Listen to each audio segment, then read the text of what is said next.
নমস্কার বন্ধুরা, নবদিগন্ত চ্যানেলের পক্ষ থেকে আপনাদের সকলকে জানাই স্বাগতম।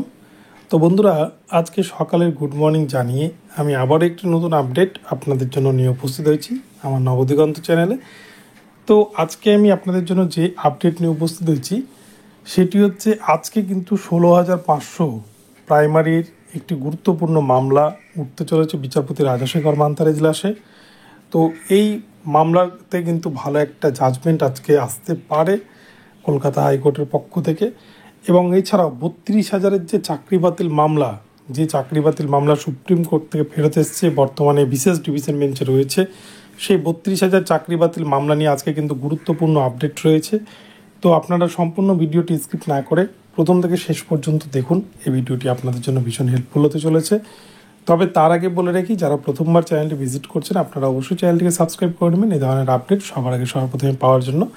তো চলুন তাহলে আমরা এবারে আজকের এই আপডেটটি বিস্তারিত প্রথম থেকে শেষ পর্যন্ত দেখে নিই। তো বন্ধুরা, প্রথমেই যে বিষয়টি নিয়ে আলোচনা করব সেটি হচ্ছে 16,500 যে রিক্রুটমেন্ট হয়েছিল 2020 সালে, যেটা মূলত 2014 প্রাইমারি টেট থেকে যে রিক্রুটমেন্ট করেছিল প্রাইমারি বোর্ড, সেই 2020 সালে রিক্রুটমেন্ট প্রসেস 16,500তেও কিন্তু প্রচুর অভিযোগ উঠে, অনিয়মের অভিযোগ উঠে, বেনিয়মের অভিযোগ উঠে। এবং সেখানেও কিন্তু প্রপারলি প্যানেল দেয়নি প্রাইমারি বোর্ড। সেটা নিয়োগ হয়ে যাওয়ার অনেক দিন পরে প্রাক্তন বিচারপতি অভিজিৎ গঙ্গোপাধ্যায়ের নির্দেশের ফলে তারা কিন্তু 2022 সালের নভেম্বর মাসে তারা সেই প্যানেল দিতে বাধ্য হয়। কিন্তু সেরকমভাবে কোনো পূর্ণাঙ্গ প্যানেল তারা প্রথমে পাবলিশ করেনি। এবং এই যে 16,500 রিক্রুটমেন্ট, এই রিক্রুটমেন্টেও কিন্তু প্রচুর ভ্যাকান্সি ফাঁকা থাকলেও তারা সেগুলোকে পরবর্তী রিক্রুটমেন্টে ক্যারি ফরওয়ার্ড করে দিয়েছে। এরকম বিভিন্ন তথ্য তারা দেয় প্রাইমারি বোর্ড, যার জন্য 3929টাকে হাতছাড়া হয়ে যায় নট ইনক্লুডদের। তো আজকে কিন্তু মিতালি পালের একটি মামলা, যে মামলা গত পরশুদিন লিস্টেড ছিল বিচারপতি রাজাশেখর মান্তার এজলাসে। গত পরশুদিন যেহেতু বার কাউন্সিলের একজন মারা গিয়েছিল, সেই জন্য কিন্তু কোনো অ্যাডভোকেট উপস্থিত ছিলেন না, সেই জন্য মামলাটি সেদিন ওঠেনি। কিন্তু মামলাটিকে আজকে আবার লিস্টেড করানো হয়েছে, আজকে কিন্তু মামলাটি উঠতে চলেছে। তো চলুন আমরা ডেলি কজ লিস্টটা দেখে নিই আজকের। এটা হচ্ছে কলকাতা হাইকোর্টের ডেলি কজ লিস্ট। এখানে দেখতেই পাচ্ছেন সকাল 10:30টায় এই কোর্ট শুরু হবে এবং 20 জুন 2024 তারিখের এই কজ লিস্ট। এই কজ লিস্টে আজকে কোন কোন মামলা রয়েছে আমরা দেখে নিই এবার।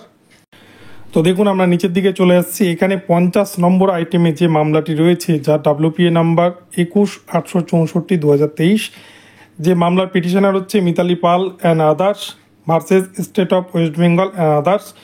এবং যেটাকে কেন্দ্র করে কিন্তু কয়েকটি ক্যান ফাইলও হয়েছে। তো এই মামলা আজকে কিন্তু উঠতে চলেছে, যেটি মূলত 16,500 রিক্রুটমেন্টের একটি মামলা। এই মামলাতে আজকে কি নির্দেশ দেন বিচারপতি রাজাশেখর মান্তা স্যার, সেটাই দেখার। তো এই মামলাতে আজকে একটা ভালো জাজমেন্ট আসবে, এটাই আশা করা যায়। তো এবারে চলে আসছি এই পরবর্তী বিষয়। আজকে কিন্তু 32,000-এর যে চাকরি বাতিল মামলা, যেটা অলরেডি কলকাতা হাইকোর্টের সিঙ্গেল বেঞ্চ বাতিল করেছিল 32,000-এর নন টেন্ট প্যানেল, যে প্যানেল কিন্তু রিপ্যানেল করার নির্দেশ দিয়েছিলেন প্রাক্তন বিচারপতি অভিজিৎ গঙ্গোপাধ্যায়। পরবর্তীতে ডিভিশন বেঞ্চে যায় পর্ষদ, ডিভিশন বেঞ্চও কিন্তু একই রকমের নির্দেশ দেন। এবং তারপরে সুপ্রিম কোর্টে যায় পর্ষদ, এবং সুপ্রিম কোর্ট থেকে কিন্তু মামলাটিকে আবার বিশেষ একটি ডিভিশন বেঞ্চে পাঠানো হয়।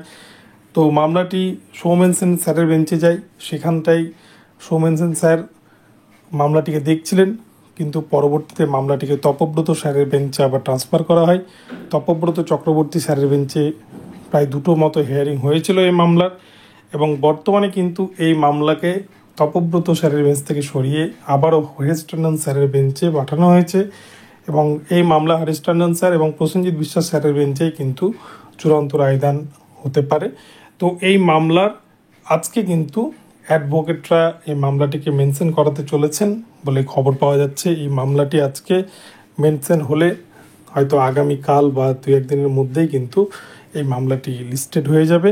ফলে এই মামলার কিন্তু একটি ভালো দিক হয়তো উঠে আসতে পারে। বঞ্চিত ক্যান্ডিডেট যারা রয়েছেন 2014 প্রাইমারি টেটে যারা ইন্টারভিউ দিয়েছিলেন 42,949-এ, সে সময় যে বঞ্চনা এবং চরম দুর্নীতির অভিযোগ যেটা সিবিআইয়ের চার্জশিটে বারংবার উঠে আসছে, সে সমস্ত বিষয়কে কেন্দ্র করে এই মামলার কি জাজমেন্ট দেয় কলকাতা হাইকোর্টের বিশেষ ডিভিশন বেঞ্চ, সেটাই কিন্তু দেখার। এই 32,000-এর যে প্রাইমারি যে নন টেন্ট প্যানেল, এই প্যানেলে কিন্তু প্রায় 15 রকমের অভিযোগ রয়েছে, যেখানে কাট অফ মানেনি প্রাইমারি বোর্ড বা রিজার্ভেশন রুলস মেনটেন করেনি, যেখানে দেখা যাচ্ছে জেনারেলের কাট অফ কম অথচ এসসি এসটি ওবিসির কাট অফ অনেকটাই বেশি। এবং এছাড়াও তারা অ্যাপটিটিউড টেস্ট, যেটা পর্ষদের দেওয়া যে রুলস, সেই রুলস অনুযায়ী তারা কিন্তু অ্যাপটিটিউড টেস্ট নেয়নি পর্ষদ ক্যান্ডিডেটদের কাছ থেকে। এবং পরীক্ষার্থীদের যখন ইন্টারভিউ নেওয়া হয়েছিল পেন্সিলে নম্বর দেওয়া হয়েছিল, এরকম বিভিন্ন ধরনের কিন্তু অভিযোগ উঠেছে। তো সেই সমস্ত অভিযোগের ভিত্তিতে এই পুরো প্যানেলটাকে বাতিল করেছিল কলকাতা হাইকোর্টের সিঙ্গেল বেঞ্চ ডিভিশন বেঞ্চ। আর যার ফলে কিন্তু এই প্যানেল পুরোটা এখনও পর্যন্ত বাতিলই রয়েছে। কারণ আপনারা দেখবেন 5% মামলার ক্ষেত্রে কিন্তু চূড়ান্ত জাজমেন্টের সময় প্রাইমারি বোর্ডের পক্ষ থেকে লক্ষ্মীকান্তবাবু উনি অ্যাডভোকেট ডাইরেক্ট বলে দিলেন রাজাশেখর স্যারকে যে কি করে আপনি নিয়োগের অর্ডার দেবেন, এখানে তো 32,000-এর প্যানেল অলরেডি বাতিল করে রেখেছে কলকাতা হাইকোর্টের সিঙ্গেল বেঞ্চ। তো এরকম এই অভিযোগতেই কিন্তু বারংবার রিজার্ভেশন মামলা আটকে রয়েছে, 32,000 মামলার গেরোয়, এবং 5% মামলা আটকে রয়েছে। তো সব মিলিয়ে যদি এই মামলাটিকে অ্যাডিশনাল স্যারের বেঞ্চ খারিজও করে দেন তাও ভালো, নতুন করে ক্যান্ডিডেটরা আবারও মামলা করবেন, সেক্ষেত্রে হয়তো নতুনভাবে শুনানি হবে। আর এই মামলার যদি পর্ষদের বিপক্ষে রায় দেন তাহলে তো আরোই ভালো, কিন্তু এই মামলার চূড়ান্ত শুনানি হওয়ার কিন্তু প্রয়োজন, কেননা মামলাটি দীর্ঘদিন ধরে কিন্তু ঝুলছে বিশেষ ডিভিশন বেঞ্চে। সুপ্রিম কোর্ট থেকে ফেরত আসার পর সেভাবে কিন্তু এই মামলার কোনো অগ্রগতি আজ পর্যন্ত হয়ে ওঠেনি বা হয়নি, যার জন্য কিন্তু ক্যান্ডিডেটরা যারা বঞ্চিত ক্যান্ডিডেট তাদের কিন্তু বঞ্চনা বাড়ছে, বয়স বেড়ে যাচ্ছে। তো এই মামলাটি যারা বিশেষ করে বিএড এনআইএমএস এবং নন ট্রেন ক্যান্ডিডেট যারা 42,949 ইন্টারভিউ দিচ্ছিলেন তাদের জন্য একটা বড় আশার আলো দেখাতে পারে। তো এই মামলাটি তাদের জন্য ভীষণ গুরুত্বপূর্ণ হতে চলেছে। তো এই মামলাটি এখন কবে ওঠে সেটাই হচ্ছে দেখার, কবে মামলাটির শুনানি হতে চলেছে সেটাই। কেননা কোর্টের বিষয় বুঝতেই পারছেন, দীর্ঘমেয়াদী প্রসেস, দিনের পর দিন তারিখের পর তারিখ কিন্তু কোর্ট চলতেই থাকে। তো আগামী হয়তো জুন মাসের শেষে, এই চলতি মাসেই হয়তো এই মামলাটি শুনানির জন্য লিস্টেড হতে চলেছে। তো এই মামলায় একটা ভালো দিক উঠে আসবে বলেই কিন্তু আশা করা যায়। এবং হ্যারিস ট্যান্ডন স্যারের বেঞ্চ থেকে কিন্তু পূর্বে অনেকগুলো ভালো অর্ডার উঠে এসছে চাকরি প্রার্থীদের জন্য। তো আগামীতেও এই স্যারের বেঞ্চ থেকে প্রাইমারির ক্ষেত্রে বঞ্চিতদের জন্য হয়তো ভালো আপডেট বা ভালো অর্ডার উঠে আসবে, এটাই আশা করা যায়। তো দেখা যাক এই মামলাটি কোন দিকে এগোয় এবং প্রাইমারি বোর্ড এই মামলাটি প্রসঙ্গে কোন দিকে কি পদক্ষেপ গ্রহণ করে সেটাই দেখার। তো ভিডিওটি যদি আপনাদের ভালো লাগে তাহলে অবশ্যই চ্যানেলটিকে সাবস্ক্রাইব করবেন, আর প্রতি মুহূর্তে নতুন নতুন আপডেট পেতে আমার চ্যানেলটি ফলো করতে থাকুন। ধন্যবাদ সকলকে, সকলে ভালো থাকবেন। পরবর্তীতে আবার নতুন আপডেট নিয়ে আসবো, দেখা হচ্ছে পরবর্তী ভিডিওতে।